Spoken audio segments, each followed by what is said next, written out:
Well, hello everyone, and welcome back to Speaking Spurs. And me, Kieran, talking all things Tottenham. And after a lovely week in Fuerteventura, lots of sunshine, wonderful people, great food, I get to come back and talk about a signing that should be going through the door very soon. And it's actually been a very busy couple of days for Spurs. But we'll start off with the big news about Dominic Solanke. And the reason I hadn't reported much recently, obviously because I've been on holiday, but on top of that, as I said, Johan Langer likes to report and do his bits in the background. So there's stuff that we don't know about, like Brian Hill out of nowhere, bang, heads off to Girona. And then you get Alejo Veliz supposedly going to Southampton. Then, boom, out of nowhere, ends up going on loan to Espanyol for the season. So, he's very good at keeping these deals under wraps, very quiet. It doesn't get leaked. So there's no point in me talking to you about the same names over and over again. Some of the Tottenham YouTube channels, I'm not going to dig anyone out because they have to give daily updates to keep people interested. And, it is what it is. But with my full-time job, I don't want to waste your time talking about the same things over and over again. Some of the channels have been saying Dominic Solanke for about a week now. There's been a lot about Jonathan David, little bits about Gyökeres, who hasn't really been linked with the club. It's just a player that people want. And then Ivan Toney links and stuff. So I don't really want to waste anyone's time and yammer on about them. So we got a few things to talk about today because it's been a busy couple of days for Spurs. Emerson Royal, that feels like it's been dragging on forever to AC Milan. Richarlison, there were reports that him saying that he's staying at Spurs was going to affect the Dominic Solanke deal. But, for those that have been in the know about Spurs' finances, we always had the money to go ahead and make a big name signing without having to sell anyone for ridiculous money. And, obviously we've got some players out the door already, albeit on loan with obligations to buy. With Piero Mohoibia, who, I wish he fit the system because I love him as a player and his energy, and he's an absolute warrior, but I'll move on from him. But let's talk Dominic Solanke. So we are closing in on signing him for the 65 million fee with Bournemouth, but we're not going to pay 65 million up front. Daniel Levy has worked his magic once again to structure a deal that keeps the other club happy, but at the same time works for us. So he enjoyed his best scoring season of his career in the Premier League, scoring 19 goals as Iraola's side finished 12th in the Premier League. Quite a respectable position for Bournemouth. The 26-year-old now, he started his career at Chelsea, made his name as one of the best teenage strikers in world football at the time, which, made Liverpool take him on a transfer in 2017, and that was a free transfer, by the way. But he struggled there. It's a massive club, massive expectations, didn't work out well for him. Then he made his switch to Bournemouth for around £19 million 2 years later. So for the Cherries, he has scored 77 goals and made 31 assists in 216 matches. Now, that doesn't seem like a great return, but what you've got to remember is he was a developing striker, had his confidence knocked at Liverpool. And on top of that, Bournemouth are not a team that are going to dominate lots of games. So actually, that's quite a good return for somebody that's restoring their confidence, probably playing in a few different systems without the attacking brand of football, and a bit of inconsistency, because Bournemouth are a club that when they have good players, they will be taken by other clubs ultimately. So, but 19 goals in the 38 Premier League appearances last term, so that's 1 in every 2. Was by far his best return in the top flight, beating the 6 goals in 22-23 season and only 3 in the 2019-2020 season. Now, the thing about the 19 goals in 38 Premier League appearances that is outstanding is the fact that it was for a Bournemouth team. He's not playing for a top side that get loads and loads of chances. That's not me being disrespectful to Bournemouth, because I think they're a decent club. They're a very well-run club. But ultimately, they're not going to spend the whole game with the ball, and they're not going to get a ridiculous amount of chances constantly. So for him to do that, great. But more importantly, 38 Premier League games.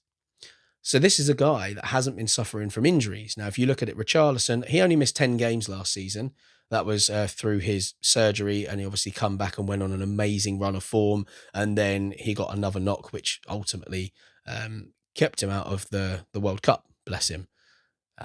We'll talk a bit about Richarlison in a bit, but Harry Kane himself usually missed around 9 games a season and still managed to give a good goal return.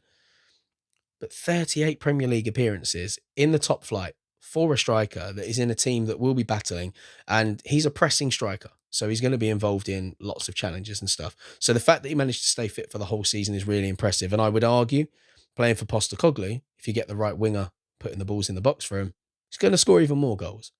Um, Ivan Toney, yes, is probably a better all-rounder, but he's also cheaper. But you got to remember, I think he's 3 years older than Solanke. He didn't finish the season as strongly as Solanke did. He also has attitude problems. Are they going to recur? He's obviously had his gambling issues. Are they going to resurface? So actually, Dominic Solanke makes more sense. He ticks more boxes overall, despite the fact that as an all-round player, Ivan Toney is better.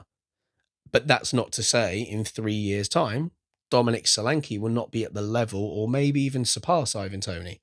But without the risks of all the, you know, injuries, betting scandals, attitude problems. So actually you're buying into a player that is a model professional, which Harry Kane was. So yeah, it's a brilliant signing. But the news was first broke by Sammy Mockbell from the Daily Mail, very respectable journalist. He wrote earlier today, Tottenham and Bournemouth agree 65 million deal for Dominic Solanke, player now set for his medical. Then you had David Ornstein, and then the man himself, Fabrizio Romano, chimed in with his "here we go" that we all love. So Romano confirmed that we will pay 65 million in total for him with the medical booked and the contract already agreed. He said, Dominic Solanke to Tottenham, here we go. Deal agreed for 65 million package, add-ons included, record fee. Solanke set to travel for medical after the contract until June 2030 was agreed days ago. So the exclusive story was broke last week. It's now confirmed. Ornstein claimed that Solanke is desperate to move to Spurs and was Ange Postecoglou's top summer target. Obviously, we didn't replace Harry Kane when he joined Bayern Munich last summer. We kind of paid the price for that. We had players in rotation. Sonny struggles against certain teams. Had Richarlison not have been injured, I mean, and as it turns out, he was injured for a long portion of the season and just put off his surgery to help the team. And we know that the preferred position for Sonny under Postecoglou is out wide. That in the box ability, I think Richarlison has much more of a deadlier instinct than Sonny. Sonny's positioning sometimes when he's playing through the middle is a bit questionable. But actually, a lot of people were wanting Richarlison out the door if it was going to affect the Solanke deal. But for me, this is the perfect scenario. Richarlison is itching to prove himself. And I think not being able to go to the World Cup was a massive thing for him. He is so passionate about his country. And I find that the South Americans really are. They are desperate to play for their country. They pull out their best performances for their country. And I know we're paying the players' wages and all that, but I love the passion that they have when they step on the field for that. Richarlison actually put up on his Instagram story, "I am home," or something like that. And it was a picture of our stadium. His photo was up on the screens that are shown in the stadium. And it was just quite nice because he had an interview, in with some Brazilian journalists. And he essentially said that he's had a big offer from Saudi Arabia and the money was huge, but he has bigger ambitions than that, which is great to see because he understands he's at an age where he can still do big things. The international team are not going to look at him if he goes over to Saudi because of the profile of player he is. He's very much a player that could be in and out the squad at any time for Brazil because they have a few strikers that are sort of a similar level, different types of player, but of a similar level. Gabriel Jesus is another one in that same position. Long gone are the days of an Adriano or an R9 Ronaldo.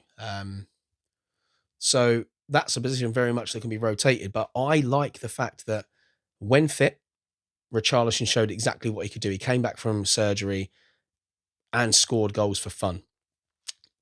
Solanke coming in as well adds that extra dimension, that extra pressure. They're both very good in the box. They can both press. They're both a hassle to deal with. They're both good in the air. So actually, if one of them is out of form, the other one can just come in. So it's great. But Postecoglou himself has been talking in pre-season in the tour of Japan, and he actually said that a new number 9 that fits the style of play is exactly what we need. He said, what's important is the type of striker we get. He then went on to say, we play a certain way. We demand certain things from a physical perspective, from the technical aspects of it, that it's going to be a striker. It's got to be a striker that fits the mold.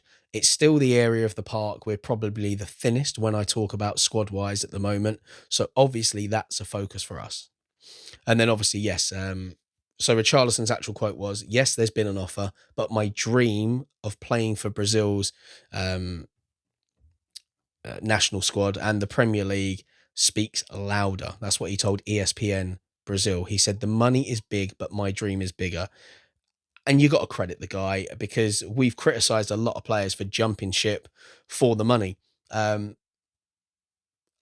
English players, I would probably criticise more for jumping across for the money, because we come from a fairly privileged background and they've had good wages from the start. But these foreign players that have come from places like Brazil, they come over, they need to make as much money as they can as quick as they can, because once their careers are done,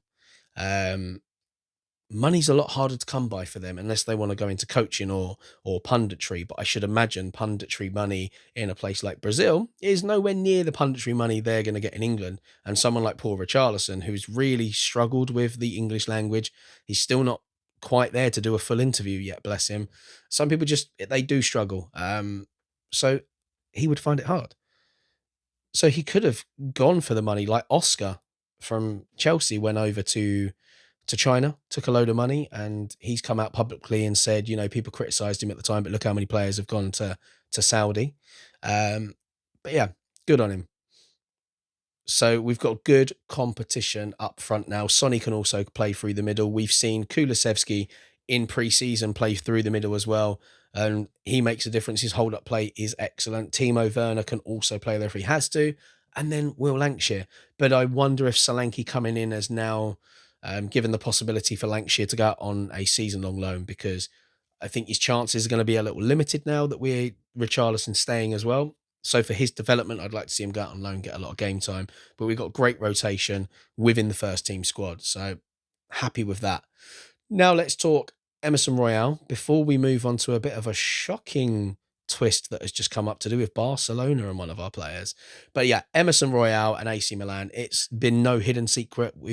Fabrizio Romano has been saying for about a week now that we're a day away, and it was just getting that last £1 million agreed between the clubs. But AC Milan will soon welcome Emerson Royal as their third summer signing of the window. And the terms of the deal have been confirmed in addition to the number he has chosen. So what is being reported by Milan News, the Emerson Royal deal was finally unblocked this morning, with Milan and Tottenham reaching an agreement for the permanent transfer of the right back. So we will collect around 15 million euros, so that's 12 and a bit million pound, plus bonuses for Emerson, with the Brazilian expected in Italy in the next few hours for the usual medical checks and to sign his contract at Casa Milan. So he'll join Alvaro Morata and Pavlovic as the third signing. So obviously we know he's a former Barcelona, Real Betis man. He chose his shirt number and he will wear the number 22. So the reason that's an iconic number is because Kaká also wore that during the 2000s with the Rossoneri. So Fonseca, who obviously was a manager that was linked with us at one point, has the right back that he requested. There were rumours over the last few days that actually he wasn't a priority for them, but I think that was more agent talk and the club making out he wasn't a priority to try and twist Tottenham's arm to get the deal over the line quicker, because the longer it goes on, the harder it is for Tottenham to sign players, because we've got to get players out the door to bring players in. We've not got the most bloated squad in the world, but we've got too many and we need to trim it down, and we've obviously got the homegrown issue, and it's all a bit of a mess, and we'll reveal more of that as time goes on because we have got a bit of time to sort it out. But yeah, he could potentially go over there and do really well. I think he's probably suited to that league. He's got a bit more of an aggressive side to him and less of a technical ability. He pulls out some random Brazilian moves at the time, a bit of samba style, sometimes for no reason at all. But, you know, I think at Tottenham it just never worked out. No fault of effort. You know, he paid a lot of money to have personal training to get better. He looked at other right backs. I think Hakimi was one of them. He'd looked at molding his game based on him. So can't fault his effort. He had to play out of position at times in centre back for us in some games. He's had to do that in pre-season. So kudos to him. I can't really complain about his effort, but unfortunately the quality just wasn't quite there for the expansive football that we want to play. So I wish him the best.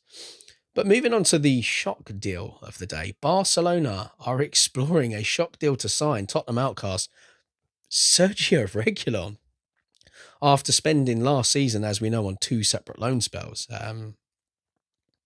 Now, I don't really know where this one has come from. It's just so out of the blue because he's obviously struggled for form. I thought he finished the season well at Brentford, and actually, whilst he was at Manchester United, I didn't really think he did that bad. But obviously, with Luke Shaw coming back, he was never going to get a look in. But yeah, so they actually need cover at left back. So the thinking behind it is that Barcelona are not going to bring him in as a starter. He's very much going to have to work his way in there. We do know that he's been at Real Madrid previously. I don't know if that's going to cause any kind of issues, but at this stage of his career, it's a bit dead. And he's being picky with the teams. He wants European football. So, you know, he'll probably have to take a bit of a pay cut to go to Barcelona because they've had their financial issues, but they can offer European football. And it's what he's asking for. And I think for him, maybe it's worth it because it will raise his profile a little bit. And even if he's back up but gets a few games, it might earn him a better move just because he's been a Barcelona player. But yeah, he's very much out of favour with us. Hasn't played a minute in pre-season, wasn't even taken on the tour at all, let alone Jed Spence was, and been given another chance. So according to Sky Sport News, Barcelona have been in contact with Tottenham to understand the conditions that might be expected were they to launch an approach for Reguilon. So no firm um, no firm offers. They're just trying to get an idea. So if you look at the bigger picture, he's not thought to have a place at Tottenham under Postecoglou. We're open to selling. He started last season on loan at Manchester United because obviously they had two left backs injured. That deal was cut short. They had the option to cut it short in January, which they chose to. And then he went on a temporary deal to Brentford for the rest of the season.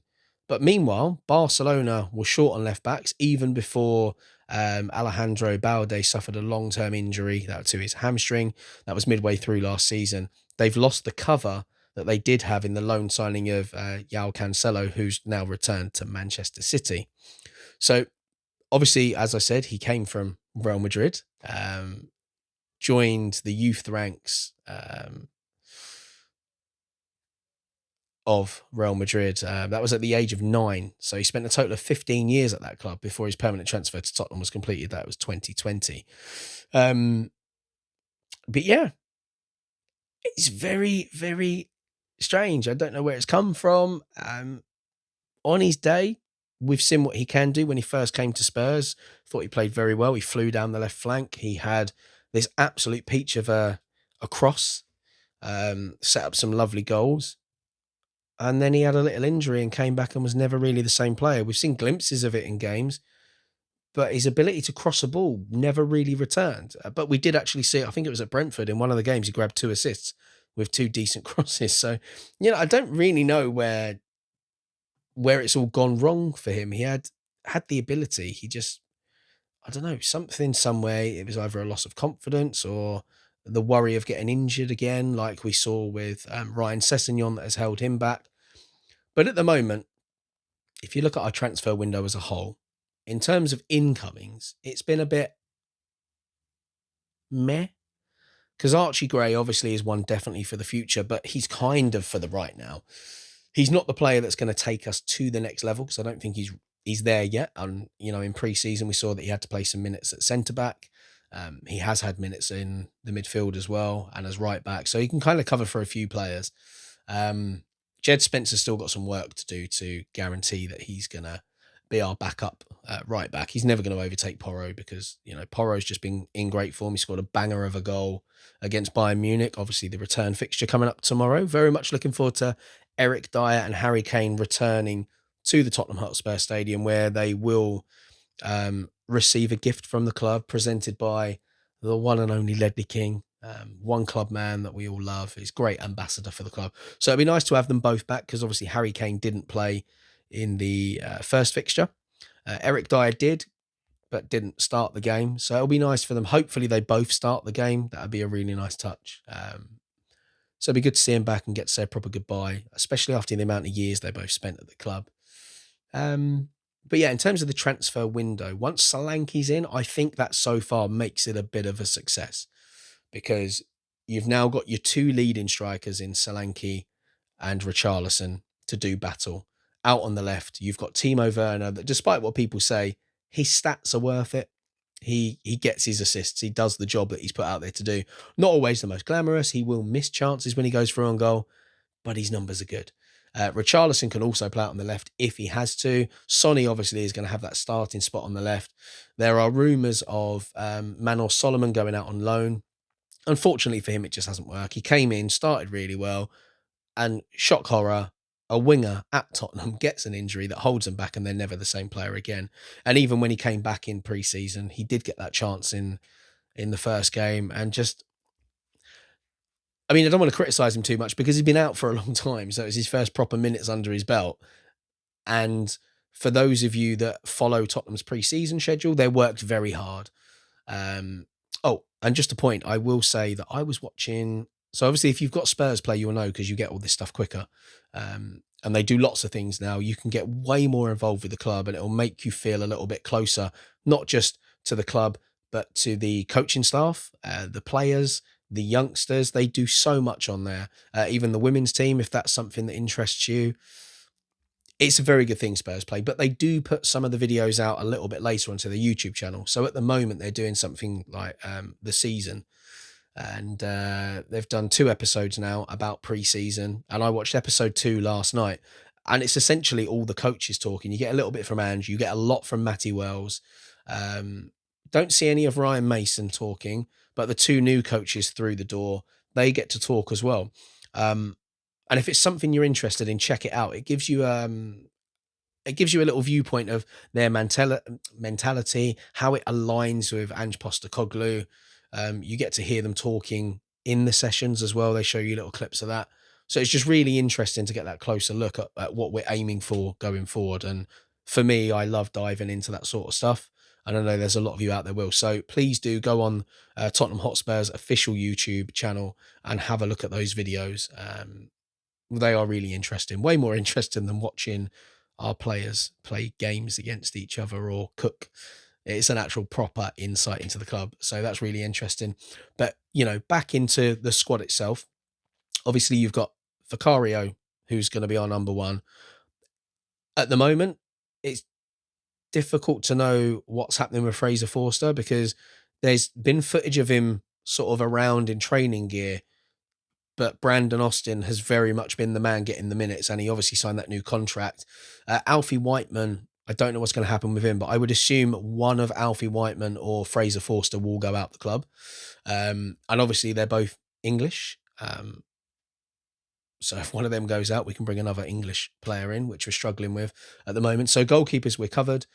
Left back, we're still looking for another one. Obviously, we've got Destiny Udogie, who, according to the Tottenham Hotspur website today, he will be back for the Bayern Munich game tomorrow. So that's a massive plus. I don't know what sort of capacity he'll play. They'll probably protect him very much so in that game.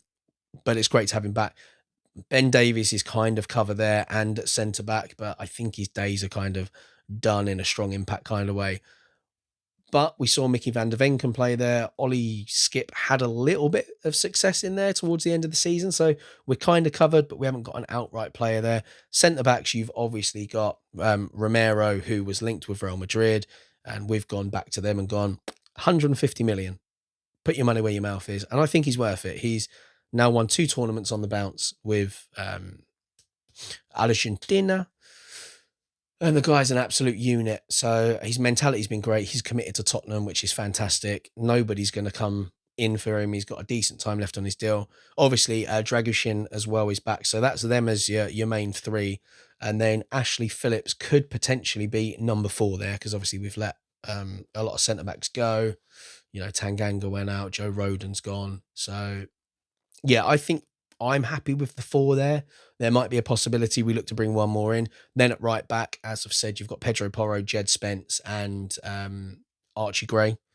But Archie Gray also covers in midfield. Lucas Bergvall, they're saying they think is ahead of where they thought he'd be coming in because obviously he's come from a very weak league. No disrespect, it's just a league that isn't as appealing and hasn't got as much funding as the Premier League, so it's always going to happen, but he's ahead of where they thought he'd be, which is absolutely sensational. I think he'll get minutes in the Europa League. Premier League, he might get on the pitch towards the end of games, but we've still got Bentancur. Lo Celso is still at the club, but obviously being away with Argentina, he's coming back later. He's back in training now, but there may be a move for him coming up. But there's been talks that Bentancur could go. Kulusevski's had a few links away, but obviously at the moment that's another midfielder. Bizuma's been playing, Oliver Skip as well. So we're very congested in the central midfield roles. James Maddison as well, of course. And then, as we've said, out on the left, you've got Sonny, Werner, potentially Richarlison, Manor Solomon, but I would expect him to go. And then in the middle, we've said Dominic Solanke and Richarlison with the possibility of Kulusevski and Son. And then out on the right, Brennan Johnson, who's had a very, very good pre-season. I've been impressed with him, and this could be his season. Kulusevski can obviously play out there. Some of the youngsters can as well that we've seen in pre-season. I would like to see us bring in another right winger because I think Kulusevski in this system is definitely better coming from the inside than he is out on the right. I think he slows the game down when he's out wide, because his main attribute is his strength at the end of the day and commitment. So I think all in all, we're pretty well covered. Pedro Neto would be a great signing because I just think he's a great winger. They want a lot of money for him, and he's a guy that has got a bit of an injury record, but the fact that you've got Brennan Johnson and the possibility of Kulusevski there to also play in those positions, I'm less concerned. And I think it might be worth a punt if we can get a deal at the right price. I don't want to overpay for somebody with an injury record like his. And then on top of that, the one that I really want is Eberechi Eze. I was so disappointed in the Euros to not see him given more minutes because I think if you're not going to take Jack Grealish, which we didn't, one of the guys you need to bring into games just to do something different is Eze. And he just didn't get the minutes. And I think he's worth the money. He is young. He's got a lot of raw talent. And he offers something different, and he can play in a few positions, and he can press. So if you've got pressing attackers in Solanke, Richarlison, Brennan Johnson, Kulusevski, Werner can press, that's a lot of pressing. And you've got the engine in the midfield of Bizuma. If Oliver Skip comes on, he runs around like a headless chicken. They do the legwork. So actually, I'm not that concerned. I just think maybe one more through the door, and I would like it to be a right winger. And I think we could say we've had a decent window. We just need to let a few go out the door. On the homegrown front, there is the possibility that we might have to bring in someone like Carl Walker-Peters. But if we do that, I think Spence will probably have to go out on loan again. Or you look at Marcus Edwards, which actually brings a player in that's very versatile, that can play several positions, has European experience now, which is great. So yeah, pretty well covered. Really happy with that. So yes, today, Dominic Solanke. Thank you very much, Daniel Levy, for backing the manager at the end of the day. And I can't criticise deals being done later because we knew this was going to be the case with, as I said before, you had the World Cup that caused also the World Cup. I'm saying the World Cup. I know I've said the World Cup a few times. I definitely meant the Euros, so I apologise. So you've had, yes, the Euros, the Copa America, other players out on just international duty. And then I completely forgot that there were going to be players going to the Olympics it's because we don't put a British team in. We've done it twice in the whole time of the Olympics. And obviously it didn't go well for us last time, despite the plethora of young talent that went there. Um, so yeah, there's been players that are playing at the Olympics. So some of them are going to be waiting for moves as well. So it's all kind of held things up. And then you've got with the Premier League, it's all like financial fair play and all that, the deadline. So we've had a few things that have held back transfers this summer. So I'm not going to criticise because we've we brought some people in. Werner came in very early. We've brought in some youngsters that help for now and the future that can blend in, integrate, which they have done in pre-season. Ange Postecoglou has given several youngsters a chance in pre-season that have come from our academy, which is great to see. And some of them look like they could play a role next season in the cup competitions, which is fantastic. And then we've got a big name through the door as well. So yeah, one more, and I think we're there, whether that be Neto or Eze, or maybe even both. Who knows? And then some homegrown talent would be excellent. So yeah, thanks for sticking around today. I hope you enjoyed that one. And we will be into more videos from me now because things will ramp up and there will be more accurate news instead of all the rubbish that's been out there at the moment linking us with players that we're never going to look to sign. So thanks for sticking around. I hope you enjoyed it. I have been Kieran from Speaking Spurs. Don't forget to like, subscribe, and comment. And until next time, come on, you Spurs.